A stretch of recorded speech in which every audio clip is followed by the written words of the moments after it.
কি করলে বাচ্চার পড়াশোনার প্রতি মনোযোগ তৈরি হবে, বাচ্চা পড়তে ভালোবাসবে?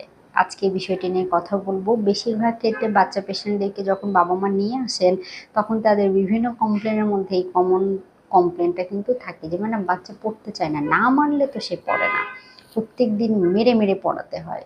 আপনি যে বাচ্চাকে মারছেন, এই মেরে মেরে যে পড়াচ্ছেন, আপনি হয়তো এটা প্রাউডলি বলছেন, কিন্তু এটা তার মধ্যে খুব বাজে প্রতিক্রিয়া তৈরি করছে। এর ফলে পড়ার প্রতি তার ভয় বা ভীতি তৈরি হচ্ছে। এতে করে কিন্তু তার পড়ার প্রতি ভালো লাগা বা ভালোবেসে পড়া, এই জিনিসটা আসলেই তৈরি করাটা সম্ভব হবে না।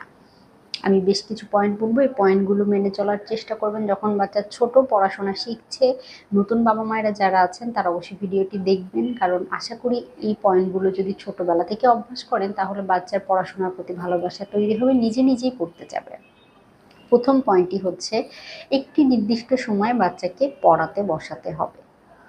24 ঘন্টার মধ্যে পড়তে বসাও যে একটা গুরুত্বপূর্ণ জরুরি কাজ, এই জিনিসটা ছোটবেলা থেকেই বাচ্চাকে বোঝাতে হবে। কোনো কোনো সময় দেখা যায় বাবা মা যখন ফ্রি থাকেন তখনই তাকে পড়তে বসান। বাচ্চা যখন পড়া শিখছে তারা মনে করেন এটা অত গুরুত্বপূর্ণ না বা জরুরি না। যখন সকাল 11টায় ফ্রি থাকছেন তখন পড়াচ্ছেন, কখনো বিকেল 4টায় পড়াচ্ছেন, কখনো রাত 8টায় পড়াচ্ছেন। যেহেতু সে শিখছে, এই বিষয়টা অনেকেই মনে করেন যখন ইচ্ছা পড়তে বসালেই হলো। এই কাজটা করা যাবে না।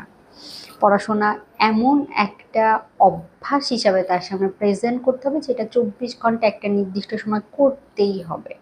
এই জন্য 3.5-4 বছরের বাচ্চারা যখন পড়াশোনা শিখে, বাবা মায়ের অবশ্যই নির্দিষ্ট একটি সময় বাচ্চাকে পড়াতে বসাতে হবে। এই অভ্যাসটা তৈরি করবেন অবশ্যই অবশ্যই অবশ্যই। 2 নম্বর পয়েন্টটি হচ্ছে, বাচ্চা যখন পড়তে বসবে তখন বাচ্চার আশেপাশে বই খাতা কলম অর্থাৎ পড়াশোনার জন্য প্রয়োজনীয় জিনিস ছাড়া অন্য কোনো ডিভাইস রাখবেন না। এমনকি বাবা মায়েরা যখন পড়াতে বসাবেন বা টিচার যখন পড়াতে বসাবে, সে যেন ফোন স্ক্রল না করে, বাবা মা যেন ফোন স্ক্রল না করে, এই বিষয়টি খেয়াল রাখতে হবে। যখন বাচ্চা পড়তে বসবে, বাবা মায়েরা বা যারা তাকে পড়াতে বসাচ্ছেন তারাও চেষ্টা করবেন এই জিনিসগুলো এড়িয়ে চলার জন্য। চেষ্টা করতে হবে বাচ্চা যখন পড়তে বসবে, সাথে যে থাকবে সেও যেন বই খাতা পড়ে, বই পড়লো বা একটু লেখালেখি করলো অথবা একটু পেপার পত্রিকা পড়লো, তাহলে একটা পড়ার আবহাওয়া তৈরি হবে, একটা পরিবেশটা পড়ার পরিবেশ থাকবে, এতে করে তার পড়তে ভালো লাগবে। বা সে মনে করবে আরেকজনও পড়ছে তাহলে আমি পড়ি। আরেকজন যখন মোবাইল টিপবে, একটা ভিডিও যখন সাউন্ড বের হবে, তখন কিন্তু তার মনোযোগ ওই দিকে চলে যাবে। এই জন্য অবশ্যই বাচ্চাকে যে পড়াতে বসাবে, ফোন, ল্যাপটপ, টিভি বা অন্য কোনো ডিভাইসে ব্যবহার করবে না।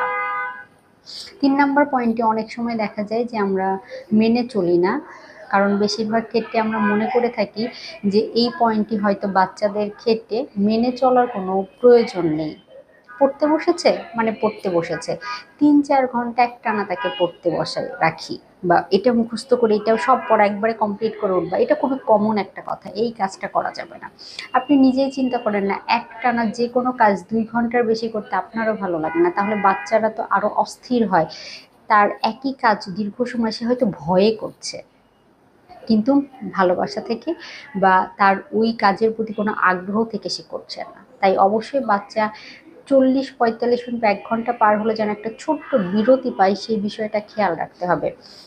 পড়লো, কিছু সময় সে একটু খেলে আসলো অথবা একটু যে কোনো এন্টারটেইনমেন্টাল কাজ করলো অথবা একটু খেয়ে নিল, একটু হাঁটা চলাফেরা করলো, তাহলে দেখা যাবে বিরতি নিয়ে নিয়ে কাজটা করলে তারও সেই কাজটা করতে ভালো লাগবে, অর্থাৎ পড়তে ভালো লাগবে।